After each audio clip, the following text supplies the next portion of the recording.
Mismo, witness po ako doon na talagang hirap ng sitwasyon. June 29 po yung nangyari na madaling araw, yung flash floods, at marami pong namatay, no, 28 to 31. At after a day, July 1, may schedule po yung sheriff na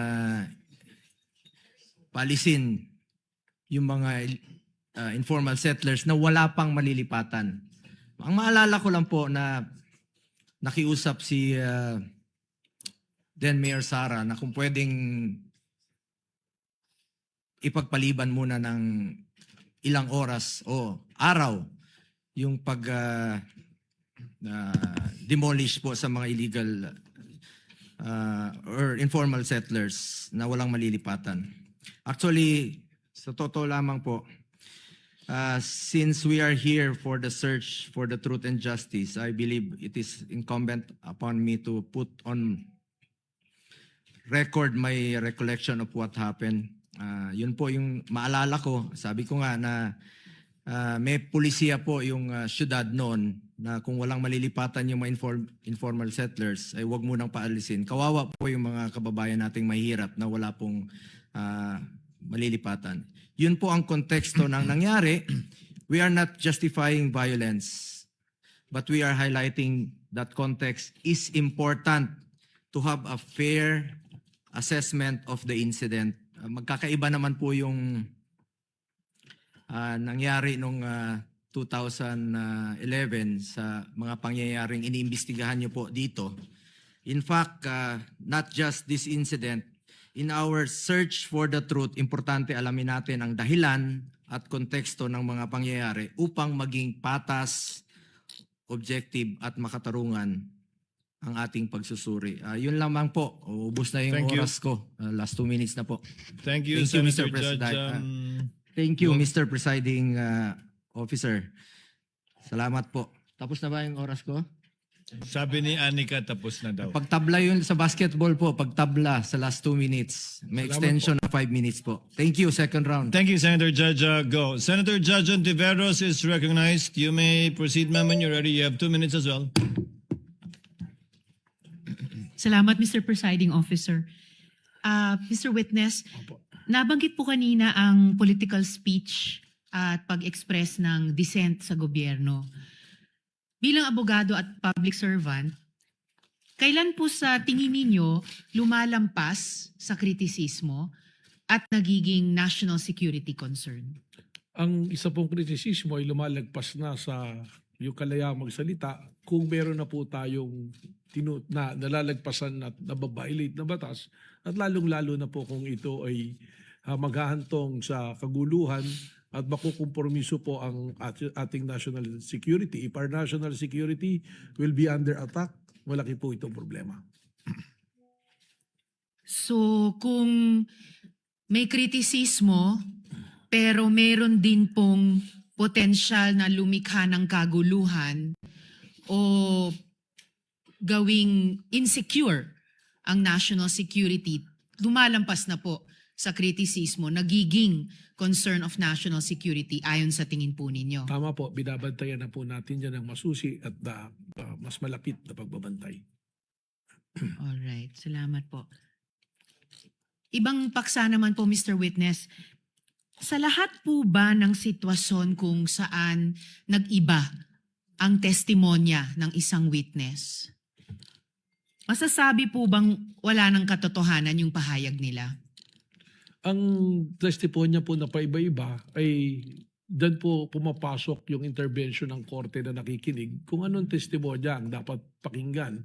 At titingnan po dyan ano ba ang circumstances, bakit may ganung testimonya, bakit nagbago, at eventually kung ano po yung talagang nilagdaan at kinilala, ay importante po yun. Speaking of yung circumstances, meron po bang mga valid reasons o meron po bang mga dahilan kung bakit nag-iiba ang testimonya sa karanasan at obserbasyon nyo? Marami po. Marami pong may pagbabanta sa buhay ng tumitistigo o sa kanyang pamilya o sa kanyang katatayuan maaari din po na dahil may konsiderasyon na pinansyal, pwedeng magbagong testimonya. At meron pa po siguro na tinitingnan din kung napasasakripisyo ang kanyang pagkatao, hindi naman yung banta sa buhay niya, kundi sa pagkakakulong or kung ano man, or meron pong taong gusto pong pagbigyan sa kanyang pagtestigo. So bagamat syempre naman po naghihigpit ang korte sa mga usapin ng katotohanan at standards ng katotohanan, ay hindi po masasabi sa lahat ng pagkakataon na wala ng katotohanan ang isang testimonya o yun, na Tama po hindi yan. na totoo ang isang testimonya o bahagi ng isang testimonya. Tama po yan, at lalong-lalo na kung may iba pong ebidensya, whether documentary or testimonial evidence din, pwede pong ibangga doon sa testimonyang sinabi para ma-attain po at makita kung kailangang tanggapin o paniwalaan ng testimonyang sinasabi po ng isang tao. At doon po pumapasok yung wisdom ng korte, timbangin ang lahat at subukan pa rin gabayan ang buong proseso na buuin yung buong kwento at totoong kwento mula sa kahit pira-piraso. Tama po yun, yung wisdom, and of course guided po by the law, the letters and the spirit of the law po. Of course. Huling tanong na lamang po, Mr. Witness. Sundan ko yung tanong kanina ni Senate President tungkol sa persons of interest. At ang punto po ninyo, tama po ba na pwedeng persons of interest ang kanyang mga security ni Vice President? Wrapping up, Mr. Presiding Officer, ilan po sa pagkakaalam nyo ang security complement ni Vice President? Hindi ko po ako sigurado sa eksaktong numero, but what I've seen from the news before, it's 750 and it's reduced to 300 plus po. 300 plus ang security complement ni Vice President. Yun po ba ay kinonsidera ng NBI sa pag-characterize ng mga utterances ni VP bilang lampas sa kritisismo at papunta na or ganap na concern sa national security? Ibabalik ko po ron sa ginamit namin po na 5 standards na ginagamit po ng Secret Service ng Amerika in National Threat Assessment, yung po tinatawag na Protective Intelligence Threat Assessment Methodology po. Babalik ko po doon, isa po yan sa tinitingnan. Doon po pumapasok yan sa capacity o kapasidad ng tao po na nagsalita ng pagbabanta. Okay. So yung fact na may higit 300 security complement ay iniugnay nyo dun sa isang standard ng capacity. Tama po. Alright. Salamat po, Mr. Witness. Salamat, Mr. Thank Presiding you, Officer. Senator Judge Montiveros. If there are no other senator judges, the chair will have a brief. Senator Judge Pia Cayetano is recognized for her interjection. You may proceed, ma'am, when you're ready. You have 2 minutes. I believe this is a continuation of the lady's interjection yesterday. Thereafter, Senator Judge Alan Cayetano.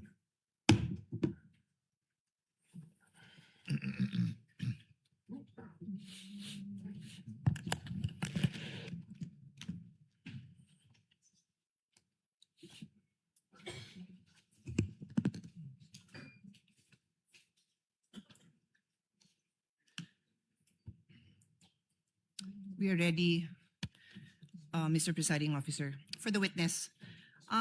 Sir, nung May 13, you're recorded as saying, katunayan, nakiusap nga po ako kay John Consulta na puntahan kami dito sa Sequoia Hotel dahil meron po kaming planning mula po pa kaninang umaga, and you went on to say nandun ka with all the deputy directors, etc. Do you confirm? Well, kausap ko po si John Consulta. No, just except confirm, that, sir. Did you say Yes, I that na talked nandun to- kayo sa Sequoia? Hindi, yun lang. Yung statement na Haba yun. po kasi yung statement nyo. I just pasensya need na. you to confirm, did you say that you were in Sequoia? Yes, I talked to Thank you. to So John you are Consulta. confirming. Okay. Yes po. And then later on, dinagdag nyo, wala kami sa Senado, we are on stand down because that's the instructions. Did you also say that? Yes po. Thank you. Meanwhile, in another interview, you then said mayroon request si GM Veloso to help them secure the area kasi napapansin nila na magulo, labas-pasok. Nagpadala kaming ilan lang na ahente, parang 4 to 6 na tao na nag-iikot sa premises ng GIS. Hindi pumasok sa Senado. I am quoting Inquirer dated 13 May 2026. Did you say this? Yes, sa GSIS po. Okay, thank you. So, I asked now for the kind indulgence. May papa-flash lang ako. It's just a photo, dear colleagues, both parties. Paki-flash lang. So, sabi nyo nasa GSIS. You confirm na nasa GSIS yung Tama mga po. ahente mo.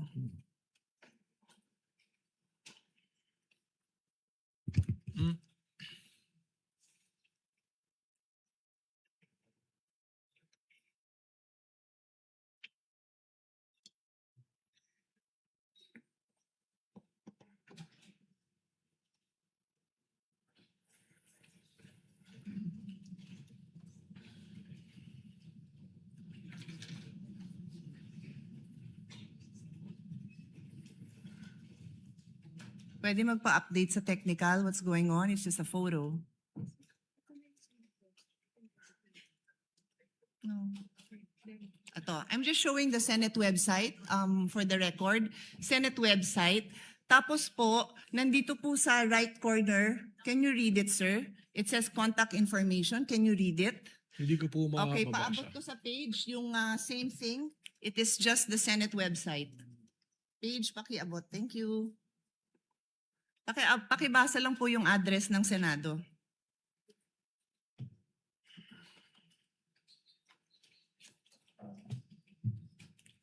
Contact information, GSIS Building, JW Jokno Building, Pasay City, 1300 Metro Manila, 632-8552. Okay na po yung phone number, no need. Opo. So pakiulit, ano hong building? GSIS Building. Opo, kasi nag-iisa lang naman ho ang address namin. Umuupa po kami dito sa GSIS. Iisang building lang ho po yun. And for the record, kung saan nakita yung tao mo, likod lang po yun ng office ni Senator Loren Legarda. Nasa video po yun. I will not bother everyone with that. Kung gusto nyo, presiding officer, I can, but for now, I won't. Kasama po yun sa area na inuupahan ng Senado sa GSIS. We are paying rent for the information of all. So yan po ang gusto ko lang ma-establish. It seems kasi po na you swore an oath, no, to tell the truth, the whole truth, and nothing but the truth. Is that correct?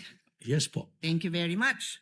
So sa kaalaman po ng ating mga nanunood at masigasig na taga-subaybay ng mga kababayan natin, Rule 133 on the weight and sufficiency of evidence. Sabi sa Section 1, preponderance of evidence, in determining where the preponderance or superior weight of evidence on the issues involved lies, the court may consider all the facts and circumstances of the case, the witness's manner of testifying, their intelligence, and also their personal credibility. Furthermore, in Section 11 of Rule 132, a witness may be impeached by evidence that his or her general reputation for truth, honesty, or integrity is bad. So nagring na yung bell, I will be loyal, I will follow this na lang, pero may record pa sana akong papakita. If the body wants, I will show the video na sinabi din po ni NBI Director in an interview, wala pong nasaktan, wala pong nangbugbog, but we have a video, alam po ng lahat ng mga kasamahan natin na yung OSAA, yung aming pong personnel, binugbog. May video po tayo niyan. I leave it to the body. I leave it to the presiding officer if we want to take up the time of this court to show that. Yun lang po. Maraming salamat. Thank you, Senator Judge Pia Cayetano. Senator Judge Alan Cayetano is recognized for his interjections and interventions. And if there are no other senator judge that will do so, the presiding officer shall make his interjections. Senator Judge Alan Cayetano may proceed. Before the questions, just two manifestations. No? The gentleman may proceed with his manifestation. First of all, to the NBI director, he looked at me when I smiled a while ago. I wasn't laughing at you or anyone. Nung sinabi mo lang 6'7", kasi yung or 7'6", mga pamangking ko, basta't sinabing 6'7", nagtatawanan na. Naintindihan ko po. I Nakita ko hope po you kayo weren't, doon. yung iba kasi hindi, baka akala ko anong I ibig understand sabihin. po. And we're on Yes TV, so we can be on opposite sides, but we can be very professional, di ba? Salamat So po. the second manifestation, Mr. President and Honorable Presiding Officer, you know, much have been said about technicalities, humahaba to, may mga relevant, irrelevant. So I just want the prosecution and defense to know, because we're gonna go on a short break. Short lang naman, SONA sa Monday kontra SONA sa Tuesday, makikita tayo sa Wednesday. Both sides, you're doing a good job. Both sides. I mean, the prosecution, your job is to prosecute, and the defense, your job is to defend. The onus is on us. May tinatawag na defense senator judge, may tinatawag na prosecution senator judge. Wala pa akong impeachment dito na hindi nangyari yan. 'Di ba? Ang importante, hindi lang yung resulta, but yung proseso. And I always say, democracy is messy. If you want a dictatorship, it's less messy, but it's a dictatorship. May problema. You want a democracy, it's not, di ba? Having said that, I have a lot of questions, but I want to show Senator Raffy Tulfo some good faith, because he always shows me good faith when we're in the lounge. Hindi ko na itatanong today, since I think in the next few weeks, madalas naman kami magkikita ni Director Matibag dahil marami siyang iniimbestigahan na kasama ako doon. So I'll be seeing you, Mr. Director. Thank you, Mr. Presiding Officer. Thank you, Senator Judge Alan Cayetano. Senator Judge Amy Marcos is recognized for her questions and interjections. You may proceed, ma'am. You have 2 minutes. Yes, thank you very much to our presiding judge. Kumusta Attorney Mel, Congresswoman Ann, at sa lahat na narito. Itatanong ko lang, kasi sinusundan ko rin yung kwento ninyo, na kahapon sabi ninyo na 100% certain na si VP Sara contracted someone over the alleged plan to kill the president as well as 2 others. Tapos, ito naman, corroborative naman ito, nung sinabi ninyo, nung 29 April yata sa House of Representatives, na sinabi rin ninyo, meron na kaming leads at mukhang talaga yun ang findings. Kaya may grave threat at inciting. Tama ba na sinabi po ninyo to? Tama po. Meron pong report po. At alam din natin na nag-file na yung NBI February 2025 na ng inciting to sedition case against BP February last year. Ngayon, nagtatanong lang ako, 14 months later, as late as 29 April, the NBI still has not identified yung supposed assassin. Does it mean na at that time na nagpila sila ng kaso ng inciting noong Pebrero na nakaraang taon, the NBI wasn't even sure if there was an actual assassin? Alam ko before your time to, no, Mel? Pero tinatanong ko lang, how can the NBI be sure there was really a contract if they can't even identify the said assassin? Respectfully po, Your Honor, magkaiba po kasi ang elemento nung yung pong kaso ng grave threat saka inciting based on the investigation report at based po sa findings ng NBI noon, nakumpleto na po yung elemento ng grave threats saka ng inciting to sedition. Hindi naman po kailangang mahanap kung sino po yung kinausap na assassin. That is not an element for the filing of a complaint. So ang sinasabi po ninyo, tama yung pagka-file, pero hindi kompleto yung mga findings dun sa affidavit of investigation dahil yan din ang sinabi ni NBI agent Attorney Longtok na nandito siya at pinahiwatig niya na siya ay lead investigator pero wala siyang personal knowledge of whether there was an actual assassin. So, why is it that 14 months after filing of the cases, the assassin is yet to be named? At ngayon, humihingi pa kayo ng 3 hanggang 6 na buwan para tuklasin kung sino nga yun. Ganito nga po, yung pong grave threat at inciting to sedition, nandun na po sa DOJ yan. That is the subject of a resolution na dapat gawin ng DOJ. Magkaiba po yan, hiwalay po natin. Ito pong ating investigation dito is an investigation because of the continuing active and serious threat to the President amounting to the effect na yung national security is only being compromised. Pero So hindi doon po po natin yan. tinitingnan. Hindi po yan ang sinabi ninyo . Kasi ang sinabi ninyo doon sa House of Representatives, sa Justice Committee, maliwanag, sa amin nyo, na meron kaming leads at mukhang ito na talaga ang findings. Kaya nga po nag-file ng kaso ng grave threat at inciting to sedition. Sabi ninyo, yan ang dahilan. That was your statement. Because if you stand by these words na may finding na talaga, at yun ang dahilan kaya nagpila noong February, as early as February, the date that the NBI filed, the NBI already had findings that VP Sara spoke with an assassin. How come kayo ngayon, sinasabi ninyo na wala naman nung panahon na yon? Ganon din ang sinabi ni Attorney Lotto. So, hindi ko maintindihan ngayon, talaga bang may assassin na na-identify nung Pebrero o wala? Wala pong na-identify noong February. Bakit niyo sinabi Kasi- doon sa House of Representatives na yung dahilan na nagpila ng kaso kasi meron na kayong assassin? That is totally magkaiba po na issue. Again, babalik po ako. Pareho yung issue kasi yun din ang inaalam ng Justice Committee noon At ang Ang liwaliwanag na sabi niyo, yung dahilan na nakapagpila na sila ay dahil natuklasan na yung assassin. Wala po akong sinabi doon na tuklasan. I also mentioned at that time that there are persons of interest. Again, we have to go back po na yung inciting to Hawak sedition ko and po yung grave threat. transcript kasi. Okay Oo. po, tama naman po yung binabasa Kaya niyo. nga nag-file ng kaso kasi meron na kaming leads. Well- ang liwanag ng pagkasabi ninyo We are referring, may lead na nga po, ibig sabihin, yung pong grave threat, completed na Meron ng threat. In fact, tumatawid na po tayo sa merong kinausap. And we are already talking about doon sa admission ni mismo ni Vice President Sara na meron siyang kinausap na papatay at pumayag yung papatay. Parang napakaliwanag nung sinabi niyo noon at mas malabo di hamak ngayon.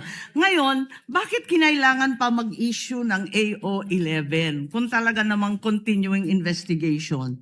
Dahil ba ito sa April 12 yung sinasabi niyong Rage Coalition? Kasama po yan, paulit-ulit ko pong sinasabi na there is a 5 points na tinignan po natin na ginagamit po ng isang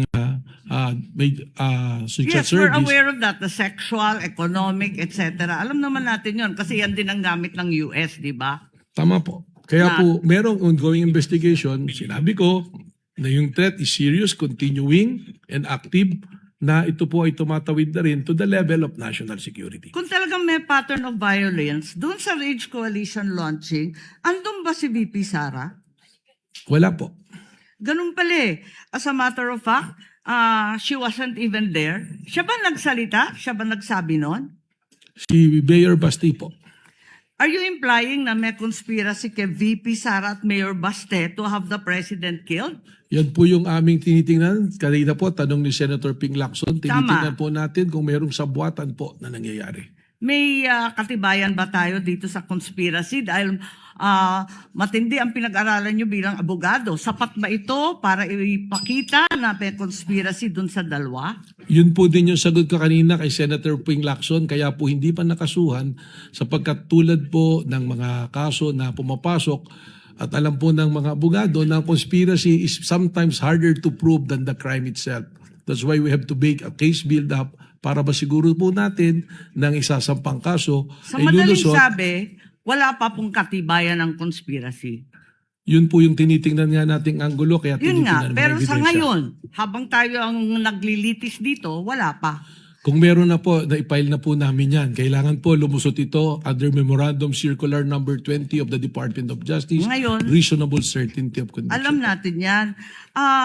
Ang sabi ninyo, yung Special Task Force, ano ang gagawin ng Special Task Force kung natumbok na rin yung assassin nung Pebrero pa? O Then- natumbok na ninyo ngayon na nasa ilan na na-interview ninyo? Ano ang gagawin sa mga assassin na to? Then, kailangan po natin silang imbestigan at kausapin kung gaano kalawak para malaman po natin kung huminto na ba ang threat sa presidente. Sapagkat alamin natin kung sino po ang makakausap. Dahil maraming nagtatanong kung bakit pa kailangan mag-case build-up samantalang eto na tayo sa impeachment trial, eto na tayo na wala pang actual assassination, kaya hindi naman maintindihan kung ano pa ang silbi ng Special Task Force. Alam po ninyo, yung pong dito sa impeachment, magkaiba po yung requirement eh. Hindi naman po natin kailangan pang ipresenta kung sino yung kinausap na assassin.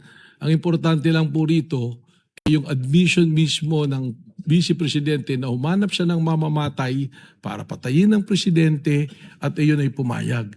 Doon po papasok na yan. Dahil po, respectfully, di po sa impeachment court, hindi naman po necessary na may criminal conviction. Kaya po inilatag po yan kung ano-ano yung mga basehan po. Kindly wind up, Sa Senator ating Judge Amy. presiding judge at pati na rin kay Attorney Matibag, ang ating direktor, sabi po ninyo na matutumbok ninyo ito sa loob ng 3 hanggang 6 na buwan. Kung maaari, sabihin na ninyo sa amin, pwede naman i-disclose kung tutuusin at sasampahan naman yan ng demanda through regular filing, hindi dito sa impeachment. At di naman siya subject of arrest for inquest proceeding.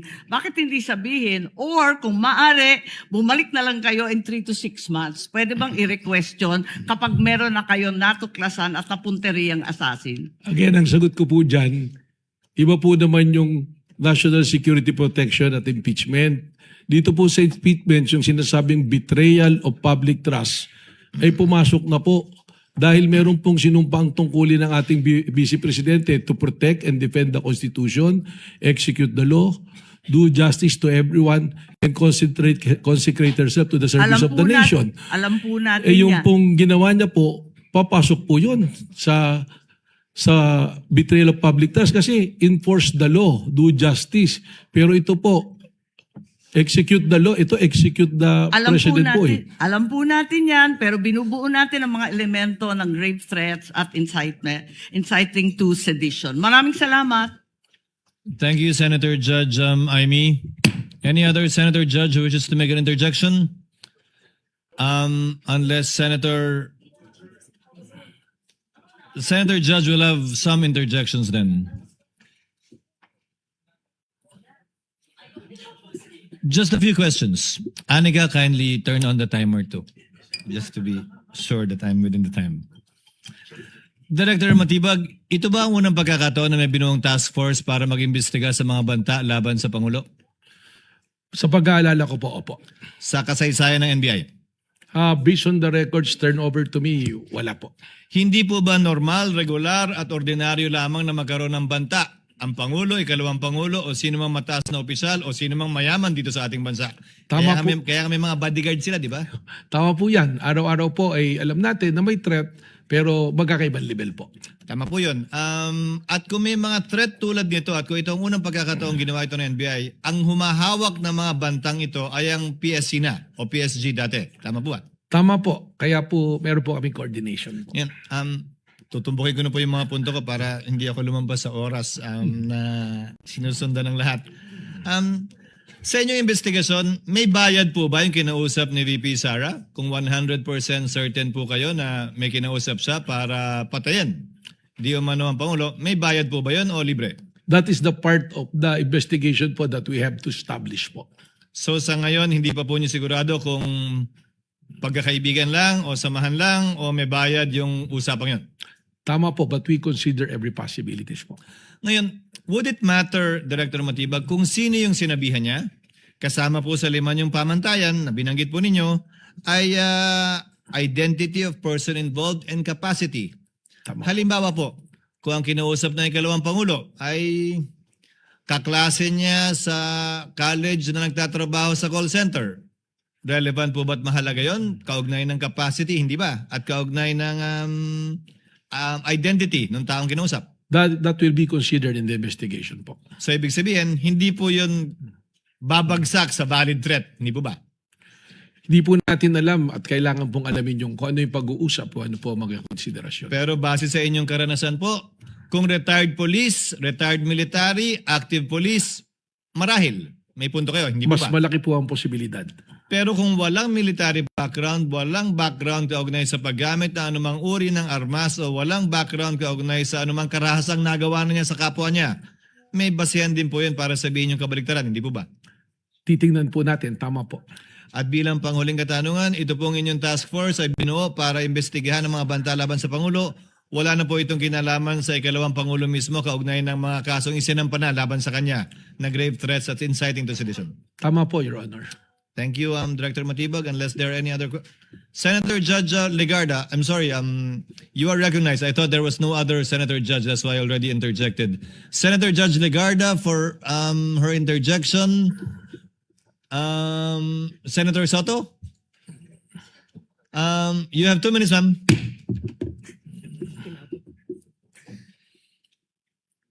I guess I'm the last to ask. I don't know why the majority senators, Macho Block, don't want me to ask simple questions on national security. People laugh. No, this is levity aside. It's a barkada talk. It's very simple. I studied national security. I'm a graduate of my master's in national security. I was discussing it with former General Lacson, Senator Lacson, because the words national security have been used many times in this hall in the past few days. So my questions are very simple to, just for the record, he's my friend, my compadre, Director Melvin Matibag and Congresswoman Ann. Okay. So hindi po dahil nagpapalambot ako dahil kumpare ko siya, gusto ko lang ipahayag ang simpleng katanungan dahil madalas yung ginagamit, national security. At alam to ni Melvin, I'm a national security, I won't say expert, graduate. I studied it.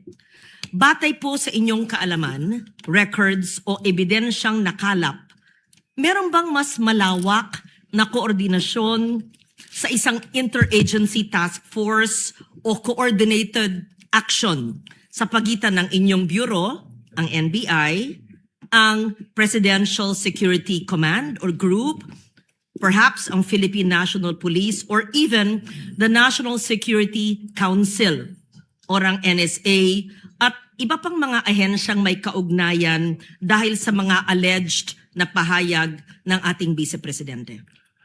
Meron po, ako po'y meron makikipag-usap po sa PSG po, may coordination kami. Katunayan, yung pong aming ibang inaksyonan ay base po sa intel report po sa amin ng PSD, ng Presidential Security Command. At meron din nga po ako, nabanggit ko na kanina, pakipag-ugnayan po sa military at sa security cluster through the Executive Secretary po.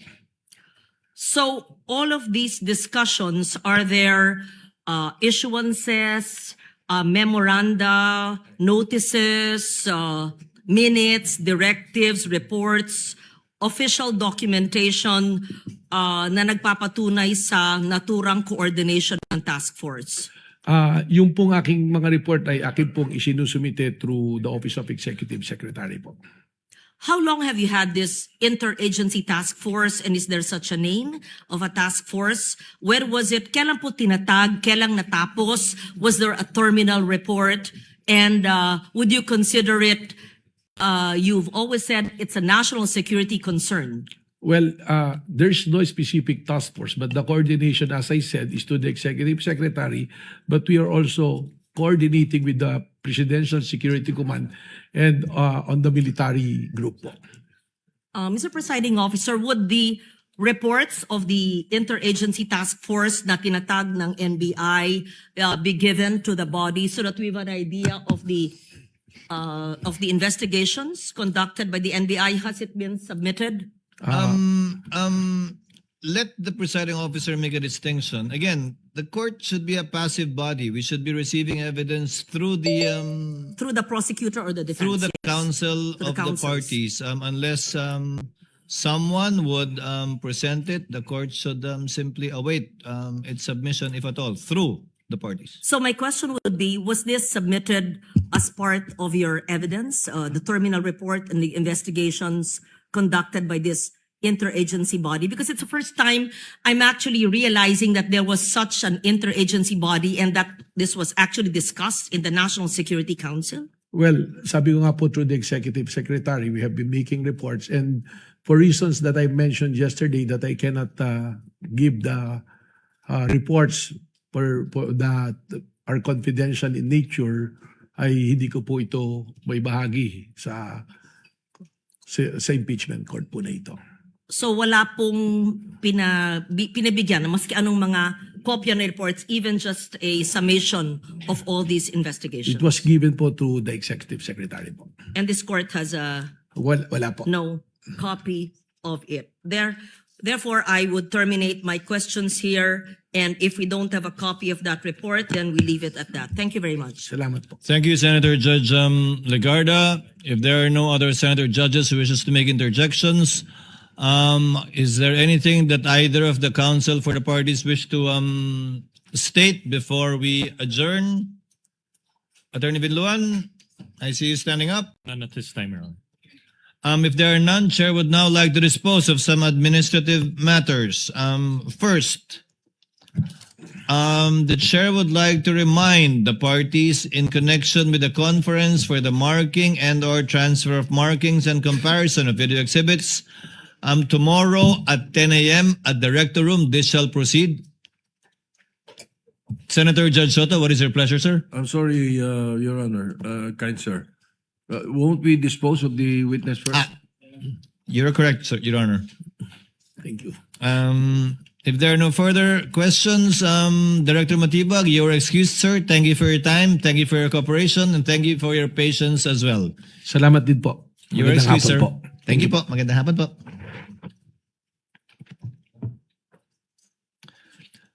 To restate, the conference tomorrow at 10 a.m., the parties are duly reminded at the Rector Room. Number 2, subpoena shall be issued. The clerk of court is directed to issue a subpoena to Ms. Violeta Constantino, former Land Bank manager, and Ms. Nenita Camposano, former branch manager also of Land Bank, for the resumption of trial on Wednesday, July 29 at 10 a.m. unless the court issues a subsequent order recalling or changing the date of the same. And one last point administratively, Chair would like to remind the parties to this case of Article 18 pertaining to the rule on making comments or disclosures on the part of the prosecutors, counsel for respondent, and their witnesses. I say this because I noticed that Attorney Tolosa, who is a registered counsel for the panel of prosecutors, and Attorney Poa, who is a registered counsel for the respondent, are both serving as the spokespersons as well. Thus far, both have been very careful, but as the trial goes on, it might take its toll with respect to the spokespersons and counsels at the same time being able to distinguish between the merits of the case and purely procedural observations and or facts.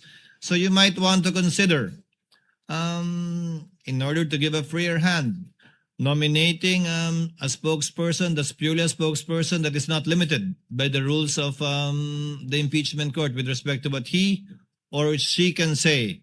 Because for your information, the court is also will be monitoring the statements being issued by the counsel, by the counsels for the parties, for the information and guidance of the counsels. And since this is the last witness of the panel of prosecutors for Article 4, Chair would like to inform the senator judges that the pretrial order allocated 11 days for the presentation of this article by the panel of prosecutors. They actually consumed only 6 days given the withdrawal of certain witnesses.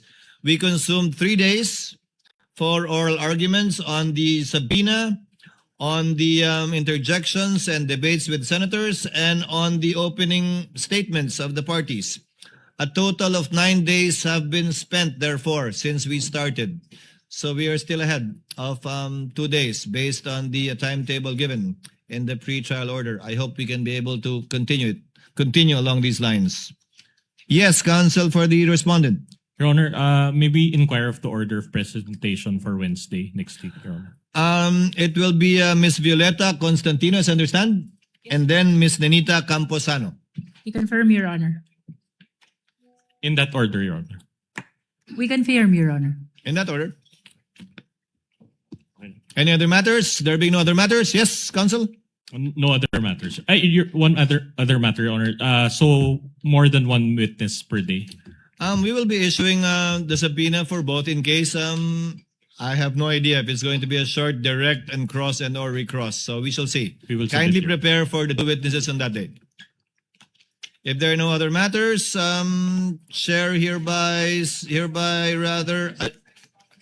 yes, Senator Judge Pia is recognized, ma'am. Do I assume, given that we seem to be continuing in the same manner of presentation of witness, that I understand the presiding officer discussed with counsel about changing the order? Is that still on the table, just so we can also prepare? It is, but we will find out by early next week, Next as intimated by the parties. Okay. That's why the chair earlier Okay. stated that the subpoena shall issue unless it will be recalled, as may be dictated by the circumstances. We will discuss it once there is agreement among the parties. Absent one, then we shall proceed as scheduled. There being no other business, trial is hereby adjourned until, kindly take note, 10 a.m. of Wednesday, July 29, 2026.